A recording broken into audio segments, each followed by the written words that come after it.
So how can women specifically make better decisions in choosing the right male partner for them if they want to choose a male partner? Yes. How can women choose better in relationships?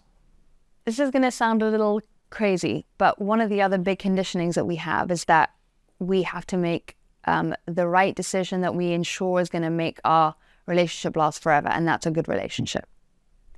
What you actually want from that is to feel the most amount of love, right? You want to be in love and in the energy of love every single day of your life.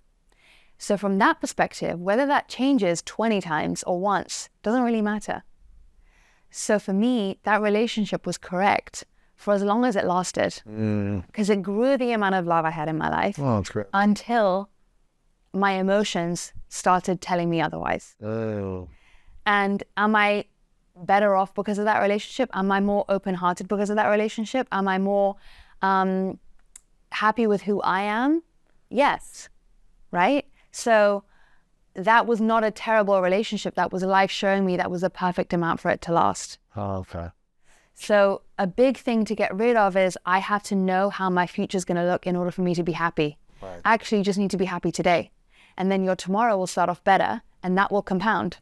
And then it doesn't matter about the form that it takes, because the inside is going to be more actualized, more evolved, more in love, more open-hearted, more all the things that we actually want, right? Yeah, absolutely. So it comes from kind of letting go of this guarantee to micromanage how the life is going to unfold for you to think of how it needs to look for you to be happy, and to do the happiness today, and then to trust that that's what activates the rest of the work, the 90% of the unseen forces kind of coming together to make things happen the way that we can't engineer, like opportunities, synchronicities, meeting people out of nowhere, stuff that we couldn't even do if we were the best minds in the planet, right?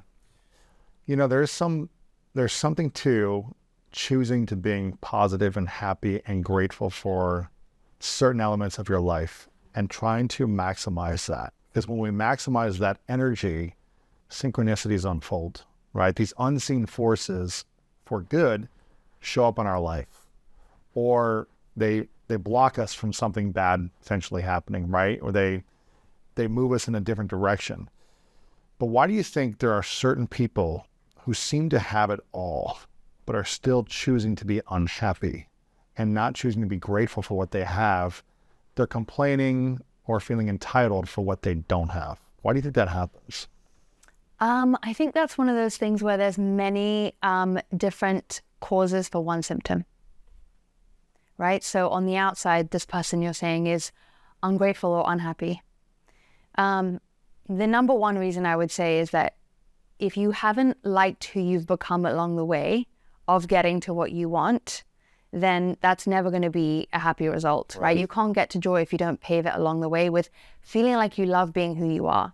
And you've probably been in situations like this in your life before where maybe things are hitting the fan, but you still love the fact that you have your own back through it. And there's this incredible piece of like, okay, well, we're on this adventure of life. The soul wants to experience everything. Let's lean into this knowing that I think I'm going to make sure that I'm okay, right? And that weirdly transforms even the most negative experiences into these like fascinations. And I think if you don't know how to do that, then that's already a big, that really takes away from your happiness. The second thing is also that, again, the brain is addicted to finding something to focus on, right? And it could be being focused on creativity, but when it's turned inwards, it's going to look for problems. It's going to look for unhappiness. That's what's going to happen when you let it run amok in an area that it's not supposed to run amok in. And the third one is, I think, is an addiction that we're being programmed with from the outside conditioning of, you know, you should find reasons to be unhappy, or you grew up around people who were that way, and you need to decondition from that automatic pattern that, again, like you were saying in the beginning with your parents, that condition you. Even if they weren't doing it on purpose, it's passed down until you have to be the one that says, you know what, let me not just decide to be rid of it, but let me practice being rid of it today. How would I move through my day when I catch this thing come in and I go, what else would I do instead? And you might feel like an imposter the first time you do it because it's not going to feel natural. Right. But even if you can just flex it slightly, the universe goes, oh, look who's trying to be more themselves. Let me go help this person out. What was the thing you had to decondition over the last 10 years that was running your life the most? I think the emotional piece is a really big piece. And this is, like I said to you, 50% of the population are what's called emotional beings. So you're what's called non-emotional, meaning when you're by yourself, you're cool, calm, and collected. It's only when the world comes to you, or when people come to you, or a situation comes to you, that you feel a certain way. When you're emotional, you can wake up and be happy and feel on top of the world. Same exact situation the next day, and you feel totally different. And for me, I was really brought up when I was in a low mood. What's wrong with you? Why are you upset? Smile. Don't be a sport brat. You know, I'm English, right? So don't be a sport brat. And for me, it was a real judgment about having negative emotions. And I still struggle with it today. I'm not rid of it by any stretch of the imagination. I just am more aware of it. So I have levity around when I'm doing it to myself. Gotcha. So you're emotional. I'm non-emotional. You're non-emotional. So explain that again. Someone who's emotional versus non-emotional. Yeah. So you don't generate your own emotions. You are like a mirror and a sponge to the world around you. So this actually, when we talk about people who are empaths, we really are talking about, in a strict version, we're talking about non-emotionals, because you're able to feel what I'm feeling. Because I have my own emotional roller coaster going on, I'm actually not able to viscerally tap into your emotions. As an emotional person. As an emotional person. A non-emotional person, I can understand your emotions. You can feel my emotions. That resonates. I feel like I can feel everyone's energy. Yes. And something that I saw on your Instagram when you were talking about empaths, you said we shouldn't be absorbing, we should be observing. Yes. That's something you said recently. Don't absorb others' emotions, observe. Observe, yes. And I think that's interesting because empaths take on the weight of anyone around them. Yeah.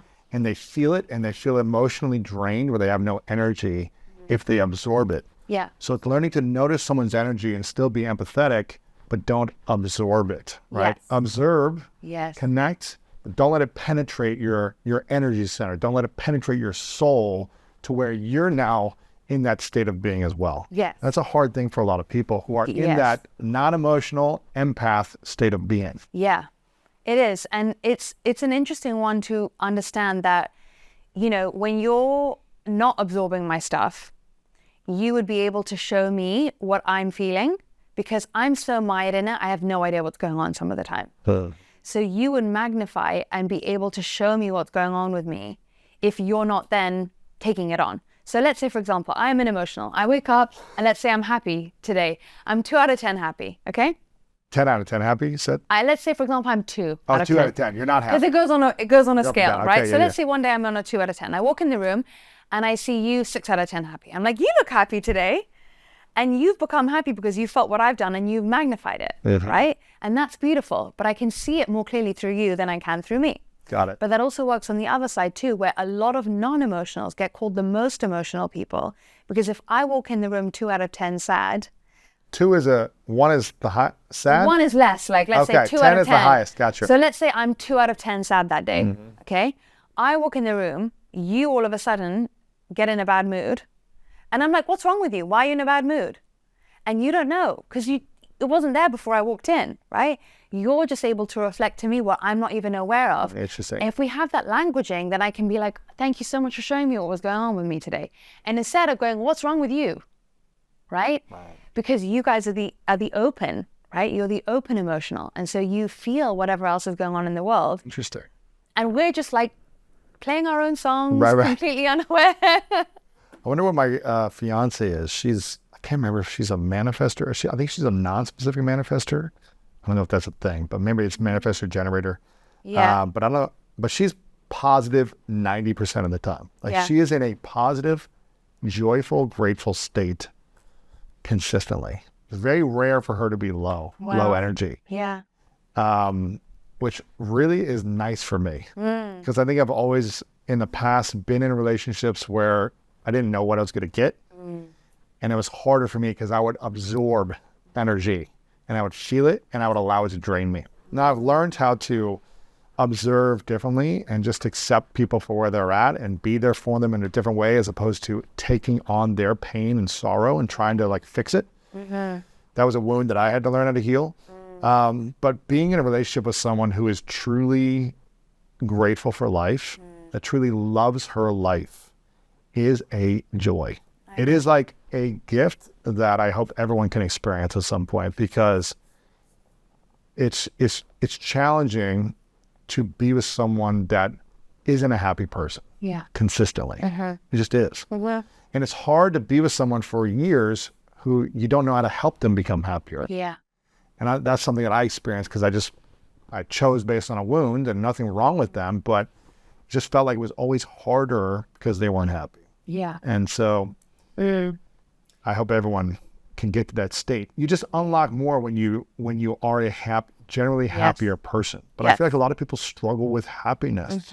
A lot of people suffer and struggle with feeling worthy of happiness, of learning how to believe they're a good person, of believing they're enough.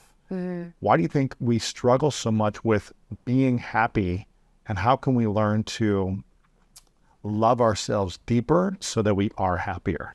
I love that question. So I think there's two different kinds of levels of happiness. So for example, I could be in a low mood today, but still be so fulfilled and almost loving watching that process of waking up, just being more like meh today. But that meh state can mean like still fine. You know what I mean? So there's almost like one that's like the bottom of the ocean. That's like your core fulfillment, joy to be alive, like grateful, like, oh my God, this is an adventure. You know what I mean? Like, let me just observe what's going on today. And it's all interesting and all beautiful and so amazing, right? That level of happiness, I think, really comes from being who you're supposed to be, you know, and being happy with who you are and almost feeling like you're doing what brings you the self-esteem, the fulfillment, the giving and receiving in the way that you're supposed to, right? I think when you give to the world in a way that you feel like there is an abundance more coming from it, it changes your whole worldview because you're like, there's so much more where that came from. I'm so happy to serve. I love giving to people. I love seeing how I get received when I give to people. It kind of is like the genie wishing for one wish and then you get tons more back, right? When you're tapped into like, I'm in my magic. So then I don't just know that I'm special from here, but I feel that I'm special every single day because I know that I have something I've cultivated and given energy to that I really feel like is me. It's like my home frequency. I can come back to my base of what my value add is in this world, right? So I think that's number one, is like, there's so much deeper levels of happiness that are available to you if you can break away from constantly telling yourself you have to be like everybody else, constantly trying to get the love and belonging.